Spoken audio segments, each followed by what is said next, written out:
Brews and Banter. Hey, Frank. Hey, Roman, how are you? Doing great. We have Dennis in studio with us today. How you doing, Dennis? Very good. Good to be here. Do you want to introduce yourself, let people know who you are? And I would say you're a local entrepreneur. Okay. Like a celebrity almost, I'd say. Right? Slave to the village. That's right. Right. Go ahead. Anyways, Sorry. Not that I was ever mayor. So for the record, I am not mayor. I was not mayor. I used all the time for some reason thought I was. But I've been here since '83. I've been fortunate to have a lot of fun to restore 20 buildings in town. I've planted over 100 trees in the village, which every time I drive by, I think about the fact that some of those I carried in my palm and set on the ground, didn't even dig a hole. And then dig a hole, I just piled dirt around it. Yeah. In fact, over at Island Escape, which we'll be having the event here in 2 weeks, to see the big maple tree and the Bartlett pear sitting there, those both I carried in my palm. And incredibly healthy trees. And that was one of my more fun projects. It was many people remember it. In the advent was the lake effect, and that was a very popular place to go. And then later it went on to be Chef and the Cook and Pasta and Rio Siete and a number of things. Have you owned that building the whole time it was all those? Yeah, when I got that building, it was there were no windows in it. I could walk into the basement door and look up 4 floors where a man had fallen through one time. So you could. What was it? What was it before that? With no windows. What was that business? That was empty for 90 years. But what would have been in there with no windows? Do you know? Well, the windows were just out. It was a lot. Okay. Yeah, there were windows. I thought it was just solid wall. No, there were window openings. It's just that, okay. I think I spent the first 3 months shoveling pigeon dung out. Yeah. It was like that. So it was a great piece of property. Shortly after I got it, the state did the 2 bridges between us and pretty much shut down anything going on. So they used my parking lot as a staging ground, which after the few years of them being there, my parking lot grew about 3 feet. Right, sure. Right. But we won't talk about that. And, it's so then ultimately I then got the building behind it, which was it's now Jessa Cakes. And then there's an Airbnb above it along the water. So that was initially an antique shop and, now Jessa Cakes for many years. And I believe I just learned that she is relocating up on 48 by Seneca Knolls. So I wish her luck there. So if anybody's looking for a great location for a potential coffee shop or... Was that just an open floor plan on the first floor? It's 2 areas. Okay. So there's a left and right. There was, over the years, there was a jewelry store there. There's antique shops. And so it's flexible. It's not a lot of square foot, so it's something quaint. But it's on the water. So that's how you started in '83? Was those 2 buildings? That's the first 2 properties? No. Actually, I go back. I moved to the village in '83 and bought a house, one of the houses on the terrace on Oneida Street. It was the old William Morris house from Morris Pumps. Okay. Yep. And so I proceeded to buy that, and then I bought the houses across the street that both were, in dire. I guess I was more concerned about my view, what I saw rather than, So first I redid the 2 houses across the street, and then. So you started with the residential when you first moved here. Where'd you come from? Where were you born at? North Syracuse. Oh, okay. So you're local. Yeah. Local, okay. Yeah. So one of 5. My parents were both very involved in town of Salina politics for many years, and grew up battling the Marines between Malden and Malloy Road. Back in the '60s when they used to do their practices there, I used to, invade them with my motorcycle and grab their tank shells and take them home, and they'd chase me, to try to get them back. But I've learned that the neighborhood I live in used to be ammunition manufacturing. In Mother Russia, or? No, here. Okay, just checking. What are you talking I don't know. In Radisson? You've had like 10 homes. Yeah, that was because right after World War II broke out, the the federal government gave all the farmers and everybody in that zone literally a short period of time to evacuate, and they burnt down all the houses and fenced it in. That was where they did the munitions. They actually had gunboats on the Seneca River, and if you go back there, you can still see a lot of the buildings back there. There's some. Are you talking about in Radisson? Underground in Radisson. Yeah. So isn't there like a hill you can slide down? Kids slide down in the winter. I think so. Yeah. If you go on 60 Road, I've ridden horses back there a few times. There's still some stuff. Yeah, that's cool. And then after the war, they proceeded to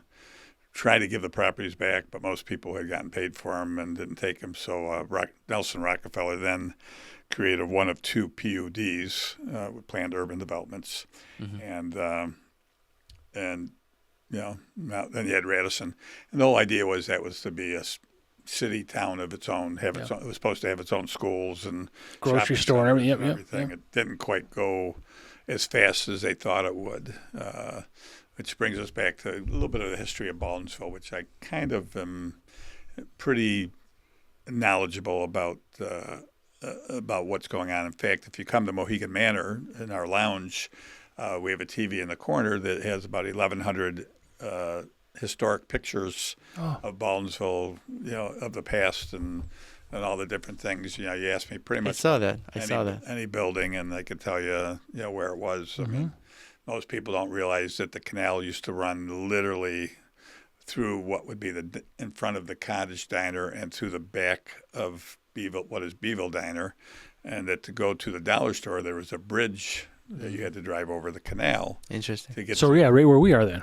Yeah. So you had to drive over a bridge that was Tappan Lumber, and that canal ran. It was called the Causeway, and it ran a water wheel that ran a big shaft across the street, and it ran all the rawhides. Wow. Interesting. Yeah, great history in Beeville. All the rawhides. Morris pumps and the church, the first church to have power in the country. So electricity, yeah. And you've heard of New Venture Gear? Yep. Yeah. Okay, well, New Venture Gear originally was New Venture Rawhide, and that started in Baldwinsville here on the island. Interesting. Okay. So there were quite a number. Where Paper Mill Island is? Yeah. Okay. There was quite a number of manufacturing facilities and stuff in Baldwinsville. In fact, in 1865, during the Civil War, Baldwinsville is the same size as it is now. So Would you say it was 3 square miles? That's about three and a half square miles. Yeah. Yeah. So going back to my history in Baldwinsville, I bought the house on the hill and a couple houses across from it. And then one sunny day, I was out for a walk and coming down to the village, which I did quite often. And I passed what is now Mohegan Manor. They had a Boy Scout all-you-can-eat spaghetti dinner for $1.88. So it only cost me, $3.76 plus the cost of the building on the way out. That's an expensive stop. Yeah, well, and you know what? The building was pretty inexpensive. I paid twice what it cost to build. In 1910, when they built it, there was a sign on the back side of the building. It was $23,800 to build that building. That's like 20,000 square feet, and had a slate roof, and it was built by our famed architect Ward Wellington Ward. Yeah. Well built. All the blueprints are hanging up on the second floor. And again, anybody ever wants to come take a tour of it, review it, we're happy to. Was that a hotel then? Is that what this was? No, it was a men's club upstairs, Okay. the Odd Fellows, Yep. much like the Masonic. And then there was the post office, which was at where the lounge is now. Okay. And then there was Livingston's fast service restaurant where the dining room is for Mohegan Manor. Okay. And then the lower level was a bowling alley. First bowling alley in the area.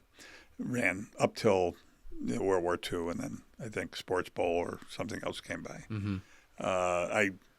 It's been 15, 20 years, but I used to meet many older couples who met during the war there at square dances and got married. So there's a lot of history. This history is phenomenal. That's pretty to cool. us especially. We love that. The Odd Fellows, the attic is still full of I'm still cleaning out attic of all kind of memorabilia and that's books great. and That's posters great. and. Love that stuff. So right now, Mohegan Manor, what kind of services you provide there? So for 36 years, we've been doing weddings, parties. We've had a restaurant. That's currently the restaurant. We are only Monday through Friday, 4 o'clock to 9. We are a membership club. However, we do allow the public to come in with reservations, so it's open. We're always looking for new members. So we have everybody pretty much knows everyone else. We've just added recently, we went back to doing comedy every Friday night. That's Comedy Vault? Comedy Vault. Excuse me. Excuse me. Bless you. What's the membership club? How does that work? The membership it's much like a golf course country club. Okay. We bill your accounts. You preload your cards. We just charge. You get just kind of like a debit off of the balance. We do a lot of events, whatever. The comedy club has so far been pretty successful. We're kind of enjoying that, and that's in our speakeasy down below. So there's a whole separate bar and very very cool vibe.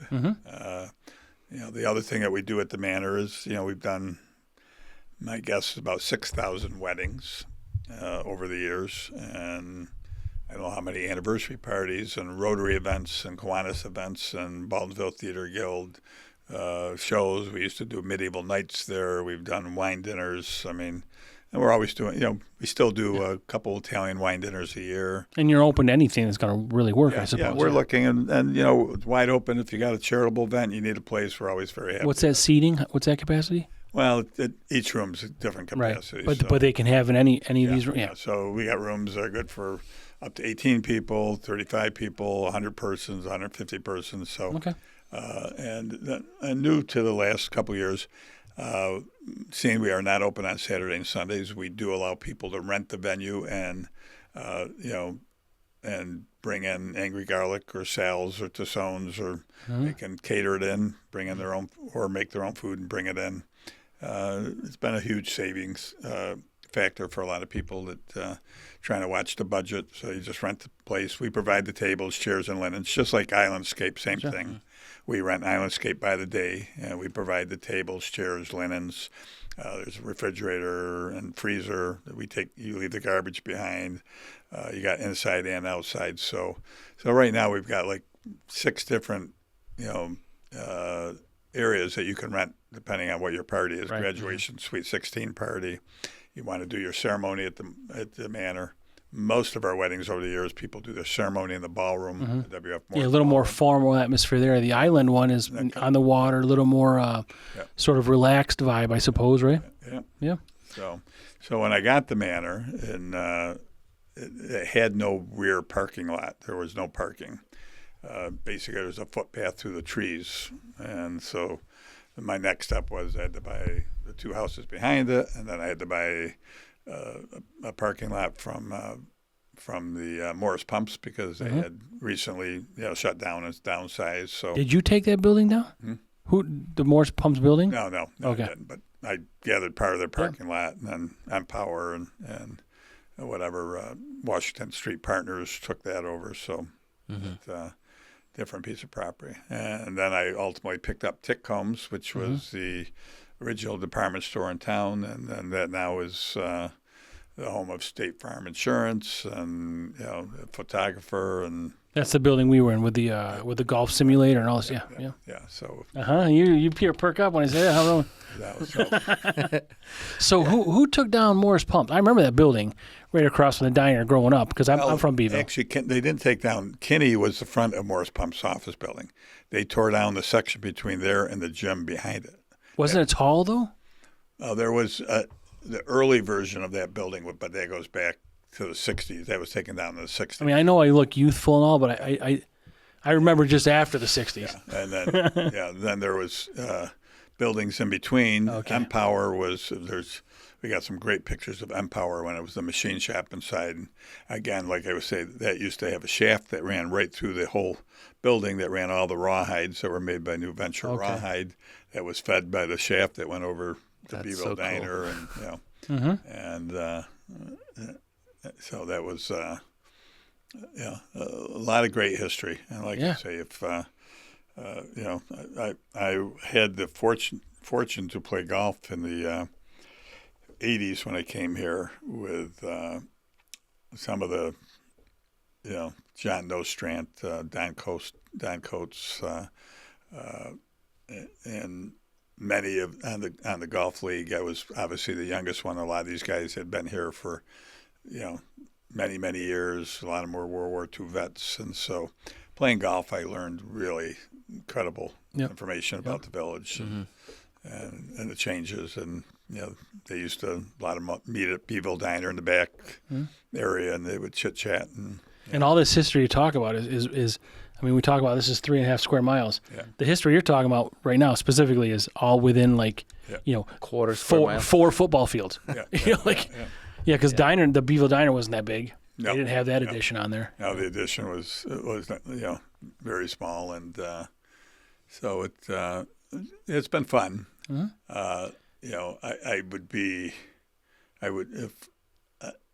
I would not be fair if I did not mention the true unsung hero of Baldwinsville is Pat and Carol Hovey. Mm-hmm. They were owners of Truex. Truex Hovey, yeah. Okay. Yeah. Pat, owners of what? Truex and Hovey. Yeah. They were like a contractor sort of business, yeah. We recently lost Carol. Pat's still living up on 48 here. And Pat saved, I can't tell you how many buildings in this town out of love for the town. Mm-hmm. I don't think he made money on any of them. He used his construction company and supply company to do it and kept his people busy. But I've done 20 properties in town. He probably did 25 and did them much grander than I did. I did them a little bit at a time. He went right in and right in and did it. So everybody, he's the very under the radar, but he employed a lot of people, fixed up a lot of buildings, and got the ball going. Mm-hmm. And of course, myself, I got involved. Later, Jim Orlando and Dan Caholen came along. So, between that, it's it's since I moved here in '83, the changes are unbelievable. Unbelievable, and the way they whichever piece of the local government sort of governs it, like the way they look, the buildings, and the way they're there's the architecture, and like this new place they just built here next to the police station. Yeah, that sort of they changed that whole front building. That was my building. I sold that to Matt a couple years ago, and he did a. So what was above that? Remember there was you probably remember something burned down that was above the bridal shop. There used to be a second floor up there. At the corner was the American Hotel.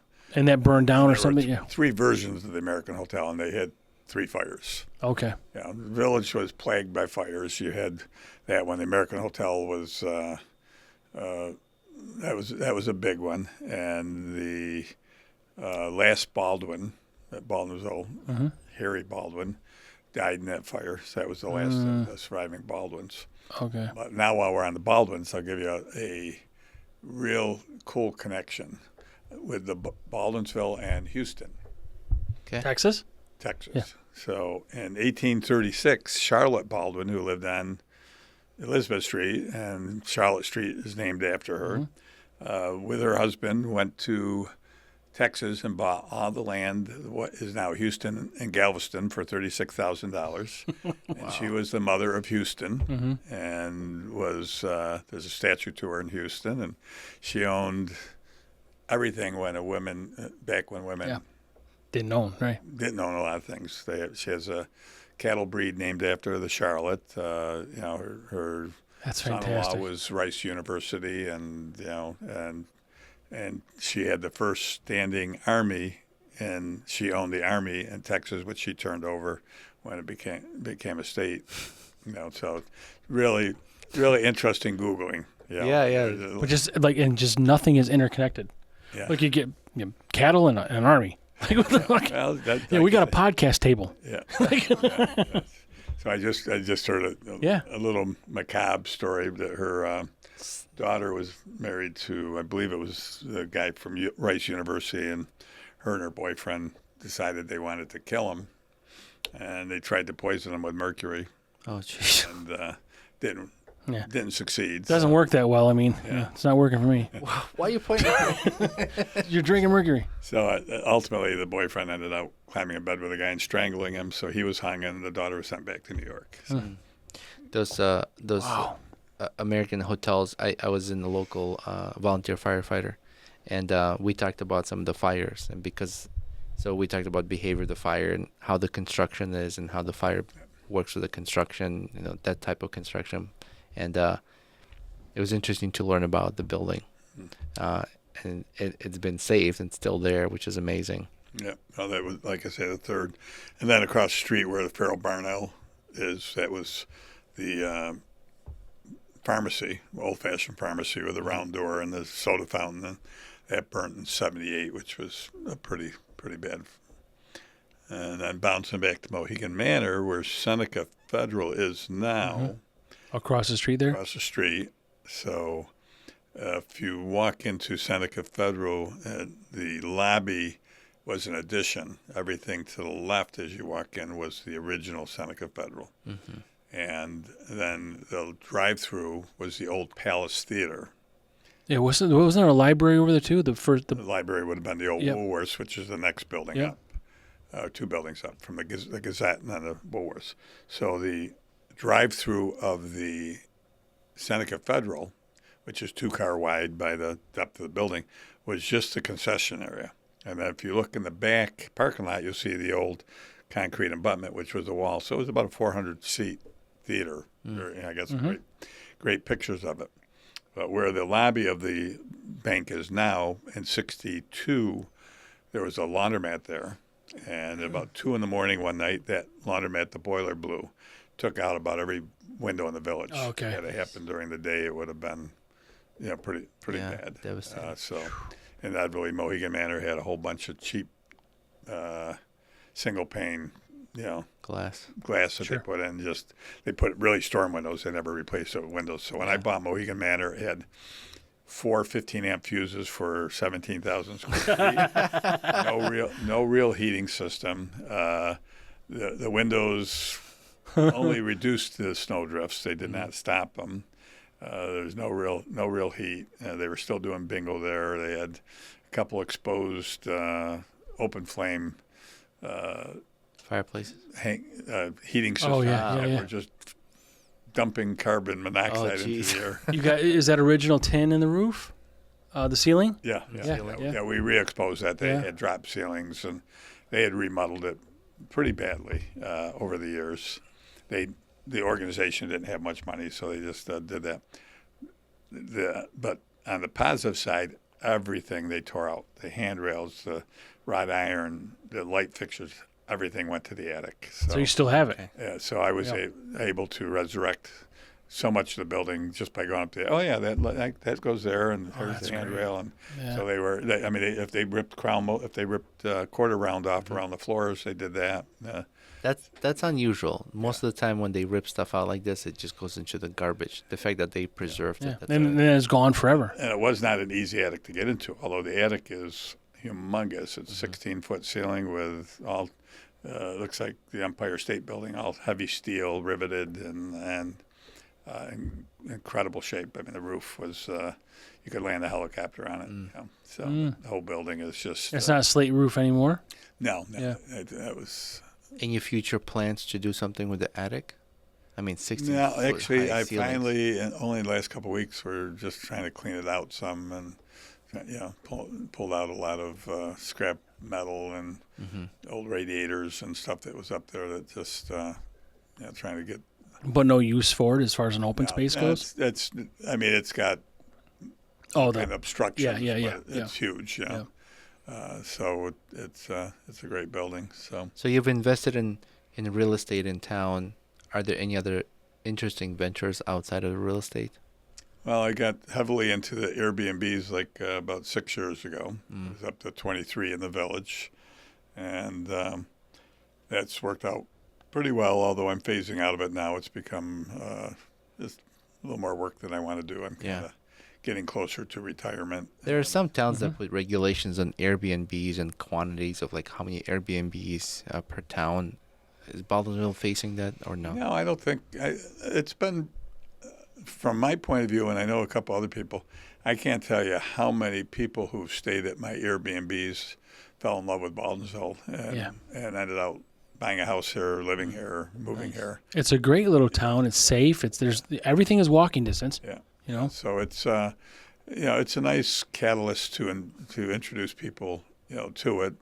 We don't have a great hotel here. I mean, we have a hotel, but people want to stay in town and walk, and a lot of the people in the Airbnb are traveling with pets, so that's that makes it that there. But I'm downsizing. I had a few of them on Margaret Street and a couple up on my farm on 370. My newest project right now is we're doing the daycare center on Route 370. I'm in the process of either putting a daycare back in there or we're going through planning. The other option is 3 fully disabled apartments to the point where if somebody was fully disabled but self-reliant, could be in there, roll-in showers, whatever. So we're kind of. Is this up next to Cheesefield Company there? Just past area. Just. It used to be some other things. It was a daycare before. It was was there a restaurant there before? Or no. Okay, maybe I'm not thinking about the same. It's on the left. Where the cheese place is, Cheesefield. That was Bypass Market at one point. Okay. Yeah, because that road wasn't even there when I was growing up to connect right to Radisson there. Yeah. So we're torn. I mean, the daycare is desperately needed in town. So we want to do something good for the community. So the daycare or the disabled apartments, we're going to the village actually on a week from Monday to get whatever approvals we needed. And that's the newest project and probably my last project. Yep. So, The daycare. Yeah, daycare or the disabled. Yeah, so we're or a podcast studio, whatever works for you. Whatever. So it'll be wheelchair accessible with cabinets designed for someone in a wheelchair. Roll-in shower. Yeah. That's pretty nice. Covered porch in the front, whatever. Yeah. So we're toyed between servicing 60, 70 families with daycare or 3 people. Okay. And I like both ideas. And I originally was going to do this disabled thing on a piece of property I have on Smoky Hollow. Then this building became available. Mm-hmm. So if I do the daycare, I may still do that at another location. I just lied. I guess maybe I do have 2 properties. and it's really needed. Being in a construction business myself, I've done at least 4 to 6 ADA compliance remodels. Someone had an injury, they needed bathrooms to be easily accessible with the wheelchair, pathway ramps from the garage, doorways to be wider, shower accessibility, handles. All these things is so important. And when someone calls me for that, I try to prioritize it. And it's being also a realtor. It's amazing how many some of the older buildings that were built that is difficult for anybody with disabilities to access, right? And some of the investors don't want to spend that money. They're not required unless they make some changes to accommodate ADA compliance. They get grandfathered in, but they just don't think of that. They don't want to spend that money. But it's nice that you think of that to help down here in town. The thing about it, what brought it to my attention a few years back, my chef was paralyzed from the waist down from a tree accident.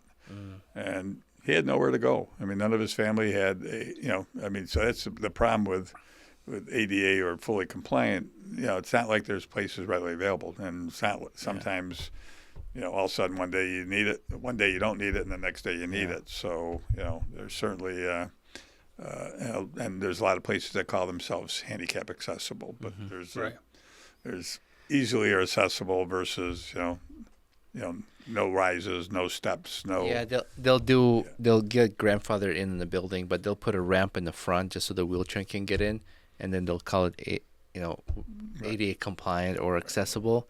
But then you go in the bathroom and it's like the bathroom is not ADA compliant. Right. So it's misleading a little bit because someone comes over there with a wheelchair, then they try to use the bathroom, and it's very difficult. Yeah. But it's important that we concentrate on helping them as well. So you go real estate, you do this. So why comedy club? I had some experience with comedy years ago when Viva Debris was around downtown, and had some friends, and the speakeasy was sitting there empty on weekends, and we all need a laugh a little more. And I come up with ideas one day, and a week later I built it, and 2 weeks later we had. Usually at 2 a.m. when you can't sleep. So recently we got Steve Van Zandt coming in from Albany. Was here. Would be last week, if this later next week, whatever. But and then on the 13th of July, we have Dan Frigolette. Of July? Of June. Yeah. I'm sorry, of June. Thank you. He's actually a local guy who's been on a lot of the talk shows and has done pretty well. So he's coming home to do a show, and we've got Tom Anzalone next on the 6th of June, who does a very funny, very good musician, great voice, really will make you laugh, and something pretty PG rate. Yeah, that's interesting you mention that, because you can have maybe one-man band, sort of almost cabaret style down in this comedy vault also, because you got the stage to do that. And we're looking for we're looking for diversity in comedians. We're bringing traveling comedians, and we're not using a local. We may do some open mic at some point for locals, do something. We're looking for ideas. And again, if you're a charity, we donate 20 tickets to each show to a charity. You can sell the tickets and keep all the proceeds. So we welcome charities to reach out to us and see if they're interested in that. Same thing with fundraisers. We got a lot of great fundraiser ideas. At Island Escape and whatever. I'm looking forward to your event that we're doing there on the 13th 13th of June. That's going to be a lot of fun. We're going to have some beer from New Hartford, I believe it. That's correct. Yeah. Grow Brewing. Grow Brewing. Okay, I'm looking forward. I heard he had a great IPA, and so we were at Island Escape for one of the events by Chamber.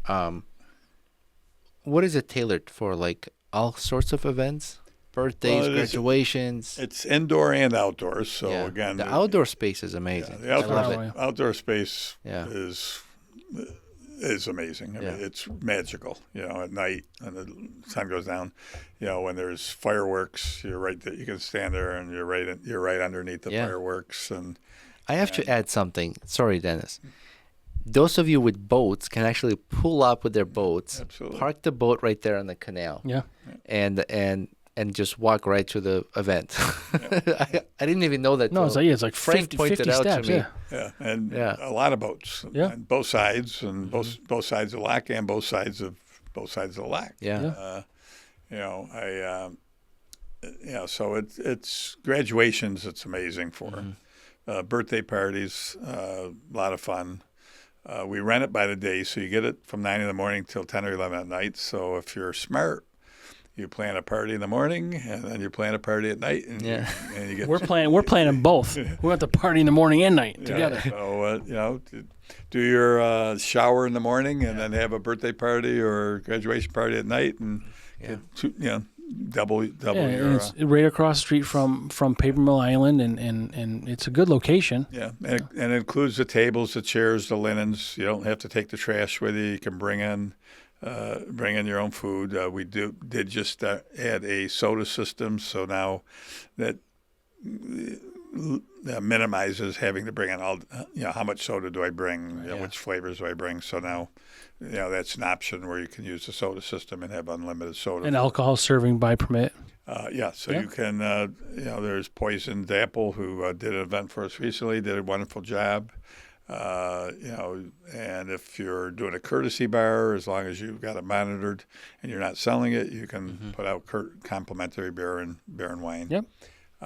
Parking, you've got our dedicated parking, and then you have municipal parking both down the street and across the street. I like the space. I used to go there when it was Lake Effect.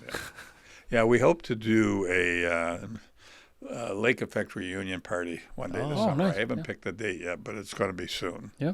That'll be cool. Yeah. The other thing, let's talk distant events. We've always done Halloween parties at the Manor for our members. This year we're opening it, and a couple years ago we did it for, forgive me if I think it was K-Rock. They used to do it at the Lowe's Theater downtown. And there was one year they were doing construction, so they didn't. So we did it at the Manor. It was all 3 floors, costume contest, whatever. So we're bringing that back this year. Baldwinsville is going to be the place, and I'm hoping all the other bars will get involved in it. The place to come for Halloween. It's amazing how much people love Halloween. It's on a Friday night this year, so that makes it convenient. We've got Brass Inc. playing. I'm familiar with them. Yeah. A buddy I used to work with plays in them. Yeah, huge drawing band. So we're going to have Brass Inc. upstairs. We're going to have a DJ down below. Is Walt Tanner still the singer for them? What's that? Brass Inc. Walt Tanner? Yeah, Walter. Yep. Plenty of Walter, parking Brian on Burke. both sides of the street. Plenty of parking for people to park and come. So, Baldwinsville is where you want to, come for this Halloween. I mean, it's going to be big. That's interesting. We've got some pictures of past. I mean, it's amazing how far people go to do these costumes.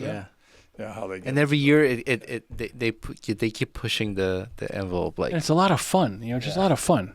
Yeah. Right. And everybody should know Baldwinsville is.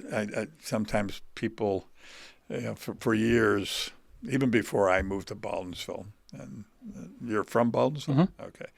Well, I remember when people would call me to come to Baldwinsville to do seamless gutters or work I was doing back then. I don't go to Baldwinsville. I mean, it was just like Baldwinsville was like the other end of the earth, and and so I think over the years, the only time people came to Baldwinsville was late night. They'd come to the Beeville Diner. For some sort of specific thing, right? And there was a bar in Seneca Knolls, I think, Tippafew or Tippidoo or Tippidoo Tavern, something like that. That would sometimes come out. And that's on the outskirts, really. Okay. And then there was Oscars, and I think there was a strip bar a couple of strip bars here. At one Maybe I don't know. I don't know anything about those. Which you probably don't know. You don't remember Hotel Kendall? I don't know what you're talking about, Des. Hotel Kendall? What's the test? I'm going to test you. No, I don't. I'm not going to admit to anything anymore. Hotel Kendall was where the school buses could see all the strippers come every morning. It was between the old Messenger building and the liquor store right across from the Beeville Diner. Oh, yeah. And, liquor being the operative word there, Roman. And Baldwinsville, when I got here, had we had the Forum, we had the Bushmill, we had the White Horse. It was like a melting pot of New York City, all in like a little meatball. We had Beaver's Dam, we had Mickey Peralt's. I mean, we had which is now Sal's, right? Sal's and Beaver's Dam is JP's now, and White Horse is the cottage diner, and Bushmill is, I think, an accounting office, and Mickey Peralt's is Sal's, and you lost Burger King as an auto shop now. The Riverside, which is where the smokehouse was. And my buddy used to own that one as Lock 24 restaurant. So we had a lot of what people might have called dive bars back then. It was a little nefarious at times, Roman. Then I mean, Fireside was your upscale. But and Fireside had like national acts come in for concerts and stuff. To bring it, another unsung hero of Baldwin. Don Cole, right? Don Cole was very good. So has the marina always been there? The marina, has that always been there? Yeah, that was. That occupies a ton of square footage. Well, that was Cooper's Marina because that was Cooper's Ford across the street, the Ford dealership. Okay. and then you had Van Wee Chevy, so you only had two. So Cooper's was on the Fireside side, and the Marino was on the water side? Yeah. Yeah. Right. So now, because that's on both now, yeah. And a funny thing, if you've ever noticed, there are no used car lots in Baldwinsville Yeah. because back when the politicians, when Van Wee Chevy and he was the supervisor and his buddy was the other supervisor, they made a rule that to have a used car lot, you needed to have 300 feet of frontage Yeah. and Sure. and a new brand. Yeah. So they Good basically luck finding it, yeah. so you're not going to find 300 They gotta feet, and you're not offering brands. Maybe they could sell these BYD vehicles or what we're talking about, right? BYD? But BYD, yeah. BYD, yeah. Yeah. So it's politics, but Yeah. So to this day, there's you get calls all the time. Can I open a used car lot there? And well, No. not that I really want them here, but Right. But Baldwinsville does sell itself now. There's a lot. It's very quaint. It's very safe. It's small. Like we talked about, you can walk everywhere. There's a lot of things to do. They could probably use more parking, I suppose, municipal parking, maybe some more hotels, like you say. But as far as you want to have a night out, it's really And you know what? Uber in Baldwinsville is pretty easy. People may think that we're a little bit far out. That's where I was going, but I see people use it all the time. we're 20 minutes from everything. It's quite right? responsive most times. So I moved here from Boston, and I fell in love with this small town. And obviously no traffic beats anything. Right, yeah. But I do wish there was one more connecting bridge or something, just to reduce that traffic. never going to happen. Yeah. Well, that could be your third project. No, it's right next to my house I'm building. There's the bridge is there, but it was another political charade Yeah. by Tarky Lombardi many years ago. He wanted to have a presence in Baldwinsville, so he pretended he was going to build a bypass. That bypass, if you look at an overhead map, it's over the widest part of the river. You got to go over a railroad track, and then over a swamp, and then and then you end up in another neighborhood. Yeah. It would be the Tippanzee Bridge of. Right. It'd just be a place to get somewhere else other than Baldwinsville. I mean, has anyone looked into figuring out a way to reduce that bottleneck? You know what? You lived in Boston. What are you complaining about? That's right. I moved away from that traffic. I want less. Yeah, what's good enough for you? Like one car on the street's too many for them. Let me. I have to say, at least it's moving. Let me give everybody a tip. Yeah. Okay. You go through Europe and a lot of places, and there's roundabouts everywhere. And a roundabout's all about courtesy. You enter, and I think Boston. That's right. Oh yeah, many roundabouts. So if everybody in Baldwinsville would just not be sitting in a hurry, get to the light, and they would yield to incoming traffic and let people in and out of traffic. When, starting with our public vehicles and everybody else. If everybody practiced good courtesy, it would move much, much quicker. Anytime I see a car trying to turn into that fish restaurant to Atlantic. Yeah. And they're holding up all that traffic, and there's light up ahead of me. I just stop. I'm like, go ahead, turn. And if everybody did that, every time I ride by, Sal's there, somebody's trying to turn into Palmer, or somebody's trying to pull out of Virginia. Yep. Yeah. If everybody would practice that, and I'd love for the local government to promote it. And we got, a pet peeve of mine is this town has so much sign pollution. And it's government sign pollution. It's, you drive and you go to the post office, and on the front of the post office, there's a big letters that say U.S. Post Office. And then the state puts up another sign by the road. Right. One more sign for the plow guy to hit. Yeah. Across the street, Baldwinsville Public Library, another sign. Yeah. Ambulance corps. Ambulances come to you. We don't go to them. They don't want you knocking. There's no drop-offs, right? They don't want you knocking on the door. They're like Uber. You call them, and they come to you. So we don't need all these signs. Funny. We don't need all these signs on how to find the ambulance corps. Let's pretend that they come to you. Okay. Now we've got more square footage of crosswalk signs than you can shake a stick at. But try to be a merchant and put up a sign Right. and find out how much work it is. And if you look at many of my old pictures at the manor, what the character of the village was the unique signs. It was the appliance store had all the logos of GE and Frigidaire and Maytag and whatever. And people, everybody's afraid it's going to look like Las Vegas. Well, no, it's going to look like a historic village. Yeah. And but the signage is the amount that the state put in. And I've called state people a couple of years ago during COVID. I'm going to use across from the manor. There was a set of signs that said 370 East, West, 31, in front of Angry Garlic. Okay. So in comes COVID, and apparently people were bored. So they replaced that sign. And they took the sign, and it was on a single post, and it's now on a double post. And then they doubled the size of the signs. So that's why they needed double posts so the wind would do it. Okay, but that wasn't enough. Then they decided to put the exact same sign 50 feet in front of it, in front of Seneca Federal. Yeah. And I'm going like, you're going 30 miles an hour. Use a distance visibility chart, and you see you don't need that big a sign. Yeah. You don't need two sets. Yeah. I mean, you come in on 370 or 31, and it's just like the state must just have a big sign budget that they want to spend because they just keep putting up signs, and they put up more signs. And put that into something more useful. Yeah. And I mean, right now, and apparently there's some mortal sin against combining a sign. Why not put an ambulance sign on the bottom of another sign? Nobody ever shares a it's post. one post, one sign. Yeah, everybody gets one post. There's no sharing a sign. So, that's ugly. Yeah, put up a BrewsNBanter on any of those posts, and you're gonna get called out. Yeah.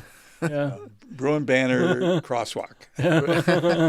At least they could do is let sponsor crosswalks. Right. That's a good idea. Yeah, it should. Yeah. Anything to generate money. Sponsored by a bar. That's right. That's right. Cross carefully. Yeah. So No, that makes sense. I love this town. I'm happy to be here. I've said it on other episodes. My wife and I we enjoy going around supporting local businesses. So where I lived in Boston, there's no chains. It's everything in walking distance, and you're supporting mom and pop small businesses, because nobody was supporting chain restaurants. They had to be somewhere in the higher population areas in order to survive. And we kind of transitioned that mentality here. So we like to go to local small restaurants, bars, and just support them, put the money there, right? Have that circulating in Isn't that the number, like 70% of America's economy is from small business owners? Something like that. It's a big number. I believe it's in the 80s. Yeah. It's a big number. But, I mean, I don't know. The employee situation is very, very difficult. I mean, we've tried to expand, and I just can't seem to. I've got stable few employees, but I can't seem to find that extra I don't employee. understand that. I've also struggled to find people. I can't even find some subcontractors to do any work. Yeah. What is everybody doing for a living? Well, let's switch to politics a little bit. Okay. he searched out the room. There's only three of us. Yeah, He's like looking around. I started. Well, I'm there's a side of me that would like to see the line erased from Canada. They can stay their own country or be whatever country they want or province, but Canada has some wonderful, wonderful restaurants and wonderful entrepreneurs. Yeah. And because they are limited in the amount of area that they have to practice their being an entrepreneur, if we ever open up the border, there are some great restaurants in Montreal, Kingston, Brockville that would love to expand the water. Plus other country influences and French. Bring down. I mean, we have Syracuse doesn't have the dining palette that Boston or Philadelphia. We're just a little bit too far from New York. All of those, we're sandwiched. We're like in the middle of that. I would say you could say probably Rochester even has a little more broader dining scene than we do. So, I would love to see some of this Canadian influence to Yeah. come down there. Absolutely. So my prediction is when Mark Carney Fails. resigns, steps down, or whatever he leaves by July 27th, we're going to see some radical changes in what's happening in North America, and I'm hoping they're all good. So It'll be nice to, like you said, open the border and allow people to expand. And just move it.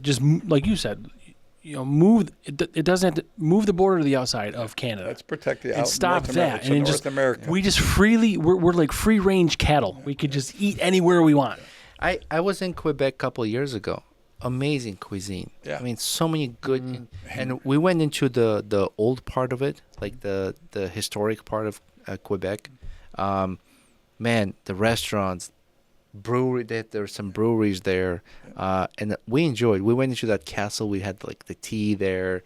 It was awesome. I liked it. Yeah, like I say, they really, I tell you, I mean, people are saying, well, the Canadians aren't coming to the U.S. anymore because they're boycotting. No, they're not coming here because they got some great restaurants and things to do in their backyard. Yeah. And, with the dollar difference, $1.48, $1.43, whatever it is today, it's a bargain. If you want to get a weekend out, go to Montreal, go to Kingston, go shopping. I mean, my God, you go to a steakhouse like a Kegs or Morton's or whatever, and I go there and I look at the price once it converts to U.S. I go, wow. Yeah.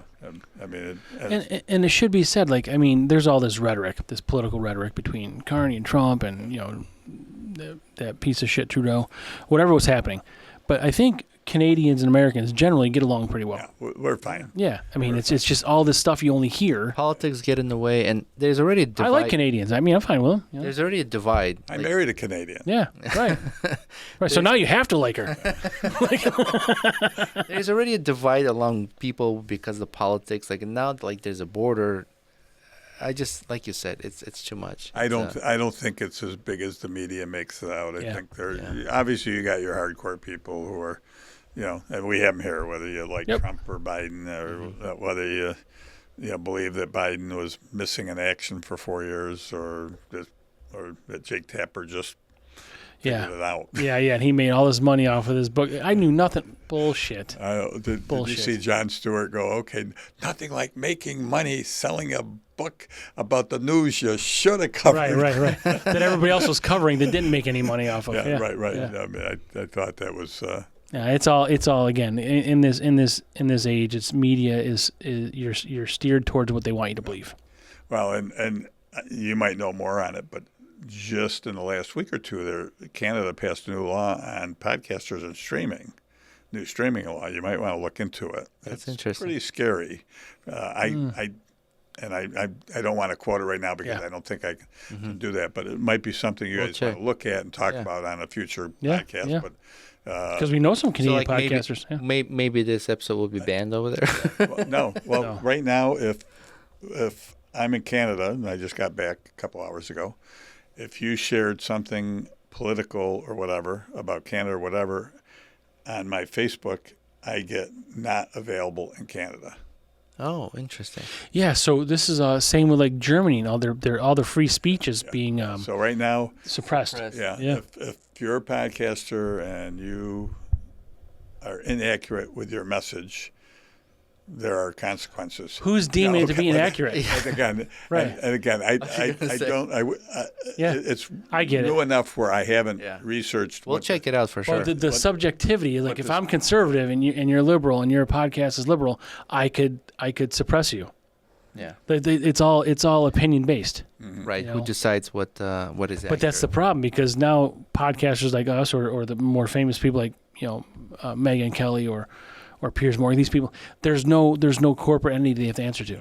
So they own themselves, they can say what they want, and that's what's strangling the legacy media. One of the things I loved about one of the things Trump has done was talking about, when if you have podcasts or you're following your Joe Rogan or whatever, start opening up the press room to people with a voice because the point is we want we don't want to stifle the voice. Right, right. We want people to all be aware of both sides of the story. Yeah. And use some common sense. It's okay to not be on the same side of the aisle. It's all right with that.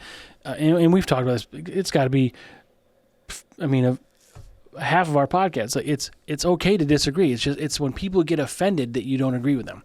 It's okay to have that conversation. I mean, but you don't have to be mad about it. Whatever your thoughts are. I've said before we even started this podcast, I would always talk about how nice it is to have long discussion platforms that is not given no large media industry, CNN, Fox, whatever, will give you 2-3 hours to discuss anything. There has to be ads. There has to be regulated. There's shows. Everybody pays money. It's all funded. But to have a platform to talk about for hours and have millions of people, billions around the world to hear this with no regulation, and you can have an open discussion. Politicians can really talk about their points, what their goals are. That's the stuff that should be listened to and more broadly spread than curated 10, 15, 20 minutes, because we got to throw some of the ads in there. Shareholders, the news media has about a 2 to 3 item cycle. And it's repetitive. They talk about the same thing each hour. Repetitive. Yeah. They pound on that, and that's another thing that Trump has done now. He's got them so confused that the news directors. Okay, well, let's talk. Well, what now? Russia's doing that. Because last hour it was this. And these guys, so they end up like throwing half the stuff out the window, and they cover the ones that they're either biased about or and they don't. And it's no coincidence, and I'm sure you've seen it times where they'll take 6 o'clock news on Fox or CNN or Fox affiliates all across the country, and they'll play like 40 of the first 5 minutes. And they're all saying this. Right. Yeah. Oh, I've seen that. That's all the same. Right. I've seen it. They overlay word to word. They overlay it word for word. Yeah. I mean, come on. This is a coincidence that 40 people that work for the same company. No, it's a script that's or they paid have that for. chyron across the bottom of the screen. Just said the same thing. It's just so it's I've got where I watch most of my news now on YouTube, and I tell you, I watch probably more CNN and MSNBC and these because I'm trying to figure out what my family members on the West Coast are seeing, because it's you have to listen to both sides. But when but things you've got to get both sides. When things are 180 degrees apart, everybody needs a question. Yeah. Well, and it's just factually inaccurate. You can't be 180 apart and be 100%. And there's something called common sense. It's just like, if we all saw Biden's fading, before he was even elected. I mean, the basement election, the whole thing. I mean, the fortunate thing for Trump was losing. That was good for him, because I tell you what, just like right now, if you guys shut down this podcast and didn't do another one for 4 years, but you had 4 years to think about it, in 4 years, your podcast would be amazing. Because, this is the question I should have had, or this is the person I should have had, or this is how I should have done. You sat there and you kind of got to watch. We're figuring it out along the way. Right. But like I say, if you take sometimes you take a seat back and you look at it and you do it, and I mean, it was just like the first time Trump picked the wrong people. Second time, and I'm going to say it. I think they're the Avengers. They're the all-star crew. Oh, he's definitely a different president, and it's. I mean, he's not so. He was more of a bully his first term, I think. He's a New Yorker. Yeah. I mean, he's a New Yorker, and that's how they get things done. And when you do that many things, you don't have a lot of time for please and thank yous. It's just, but the guy does show compassion very often, and unfortunately, no matter what side, both of them are always going to play the gotchas. Right. When he calls the Gold Star family and or a fallen cop and Yep. and whatever, and has an hour conversation with the family and does that. Yeah. Doesn't Nothing. not sensational enough. Yeah. Not it gets cute, it's nice, but it's not in the cycle. Mm-hmm. So Yeah, that's what. Well, I hope the politics in Baldwinsville doesn't affect people this way, and well, it's in the best of the town, and I know that I have a lot of folks that probably don't come into Mohegan Manor, because of my politics. But I think that you'll find that I'm honest about my politics, and I will never ever attack anybody on their politics. I love to try to have a good conversation. Yeah. I like to be able to, discuss a topic without, that might have nothing to do with Trump or Biden, and try to have a topic without Trump or Biden being brought into it. And it seems like, anything you talk about, whether it's, and the sports, the sports thing or whatever, that one side or the other always wants to go to. I think that's well said. You can have conversations that doesn't include them. Yeah. But even if they do, you can have a constructive conversation. It doesn't have to be a argumentative. discussion about it for sure. And I think to be open to that, and not have to have like a heated conversation. Like there's no reason to get there. And it doesn't have to be about that at all. It doesn't have to be politics at all. Yeah. Like I say, you can discuss the border without either names being brought in. Okay, what do you want from the border? Not what he wants. What do you want? What do you want? What do you want? Yep. Okay. And like conversation we had, I think before we started here was, I would love to see the Commerce Department, whoever would do it. I'd love to see us go to all these countries, Colombia, Peru, Africa, and find small manufacturers and work on repopulating all these small communities that have abandoned factories. Let's find a factory that makes brackets for, Kubotas or something, and say, okay, move to Malone, New York. We'll give you a building. You can move. We'll give immigration status to 5-10 families and move them into these small towns. And we have a lot of small towns that need population and they need jobs and they need industry. And when you bring in 10 workers and their families and their kids, now you got a wife who could get a job with another company and a kid that maybe could come work at a restaurant, and and then you've got one more family buying ice cream at the ice cream store, somebody else using the service center to have a car repaired. So 10 families for a small town is a booming business for everybody in that small town. And in New York, we have. I think people are confused. Because we're 6 hours away from New York City. We have a lot of room. Yeah. We have a room to accept all of this. It's not. We're not congested up here. Move farther north and jump on a train in Buffalo and take it to Albany, and you'll pass 100, maybe 200 buildings along that railway in little towns that. Yep. They could use 5 families. They could use 5 families. They could use 10 families.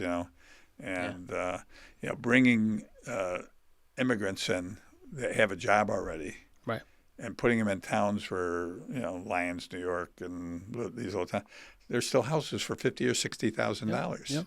And kind of setting them up for success, prosperity.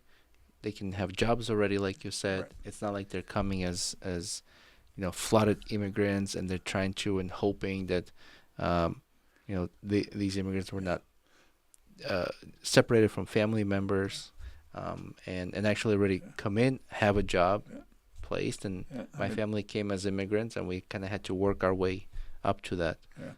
Oh, this Chobani and Utica. Huge. Yeah. Huge. I think Chobani gave all the employees 10% ownership or something like that, or in stocks, so that it incentivized them to really work, and so that you get 10%. If the company does well, you make more money. But by bringing companies in and their employees who have been vetted because they've been working for the companies, we've done a lot of the legwork for immigration services, because, boy, we don't have to worry about, are these people going to be on the public system. Yeah. public service or Yeah. whatever. They're going to come here and start working day one, and Yeah, you're not criminals. You're not rapists. Any of these things. Company you know. like Chobani too, when they open factories nearby, they make contracts with farmers. A friend of mine was selling. He has farm, and I don't remember how many, 300 cows or something, but they were buying milk from him. You know, one of many farmers who have cattle, they need milk for yogurt. And so the farmers also get oh yeah, no farmers. and then farmers need workers as well. The local electrician, the refrigeration guys. Yeah. I mean, that's what I'm saying.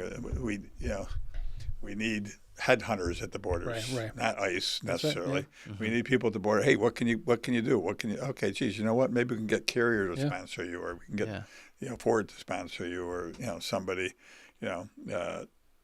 just. But you can't just have people coming that we don't know who they are, and and if you can't work legally, how are you going to survive? Right. And to me, crime is inevitable. Yeah. Well, when people are Well, when it's not done the right way. Right. Yeah. Yeah, like I said, if you bring people in and you don't give them Yeah. rights to work right away, but if you don't know they're here, you can't give them rights to work Yes, right yeah. away. So it's a matter of Yeah. doing that. So let's recap. Mohegan Manor, Monday through Friday. Sushi on Tuesday and Thursdays. Half price sushi on Tuesdays. good sushi, by the way. Sorry, you have a sushi bar, chef? Yes, yeah, Tuesday and Thursdays. Okay. And Island Escape if you have an upcoming birthday, reunion. Something new I'm going to do for class reunions. I haven't got the number of them that I thought I would get at Island Escape, and I think the reason is that if you were planning your class reunion, it's not like you have a checking account with a fund in it that you could pay the rent. So we're going to start doing a cost per person on reunions. So we'll take a little bit on the chin, hope that 50 or so. Enough people This show way, up. if you're the planner, Yeah. we're going to say, okay, it's going to be $10 a person. Yep. And they pay Yep. they pay the night of the thing, and that way they're Sure. we get a commitment. But Island Escape for a class reunion is like Yeah, it's a good idea. Yeah. I mean, and if you want to bounce around town before or after, whatever. As far as comedy, every Friday, I encourage people. We cannot feed. If we do 80, 100 people, we can't feed 80, 100 people at Mohegan Manor, nor do I want to try to. So we are very limited on who we can serve before the show. But you can go to BG1. You can go to Angry Bring Garlic. your own food in. No, you can go have dinner. Yeah. Our show doesn't start till 8. We do some trivia at 7. But go to BG1, Angry Garlic, Pizza Man, Sal's, Sassone's, Smokehouse, have a bite to eat, park once, walk over, enjoy the show. Yeah. And you got drinks there? Yeah, we got Yeah. a full bar. Bar. We do have a light menu down there. Chili and some sliders, and Sure. everything's $10. $10 menus. So Yeah. if you're not looking for a full dinner, then we can take care of you. But if, otherwise, Baldwinsville is a great place to come. Lots of choices to eat before the show, and Perfect. And great comedians are coming up soon too. Yeah. Well, like I say, we got Steve Van Zandt, Dan Frigolette, Tom Anzalone. Ooh, I should remember all of them. But if you go to Mohegan Manor Comedy Vault, go to our Facebook page, like us, share us. I think it's on, what's the ticket site? Is it Ticketmaster or something? No, another one. I'm just Evite. Oh, Eventbrite. Yeah, Eventbrite. Yeah. Eventbrite. You go Eventbrite. We cover the cost. There's no additional cost on the ticket. We cover the cost of the ticket. So, Well, and we certainly appreciate you working with us on our event June 13th. So Yeah, we appreciate it. We'll help out on our end, and hopefully we can maybe do some kind of a crowd drive towards a comedy vault one of these Fridays when there's a guest. Yeah. Very good. Bring some friends over. We will be handing out some tickets that day. I think we may do some tickets that we sell for half price, and all the proceeds are going to go to Rotary. Oh, that's nice. nice. Yeah. You do, Which day is this you're talking about? On the 13th? The day of the 13th. Okay. Yeah. We have certain amount of tickets that will Nice. let you guys put it. You're going to be selling some concessions and Yeah, we'll have some got Merchandise and stuff, whatever. yeah. So I'll give you some tickets. If anybody wants to buy them, you do that. Throw the money in a excellent. envelope Yeah. for a Rotary for Yep. towards the Seneca River Days, which Yeah. is always a great event. That's right. And went from there. We'll do all part. Yes, sir. All right. Thank you, Dennis, for coming in. And the history, by the way, taking because I time. know that we've only probably scratched the surface yeah, of what you there's know. a- So Yeah, A yeah, lot of history, and I tell you, I always enjoy if you want to come sit at the bar with me and look up. yeah. yeah. And or any of your listeners, come on over, and if you got some pictures, I always welcome some pictures of the past from Baldwinsville. I like to add them to add them to our presentation that we put on there. At the Mohegan Manor. Yeah. Excellent. All right. Thank you, Dennis. Good. And welcome back. So if you want to come back again, let us know. Absolutely. We'll put you in. Okay. Thank you, everybody. All right. Thank you. Don't forget June 13th, Island Escape. Bye, everybody. Bye.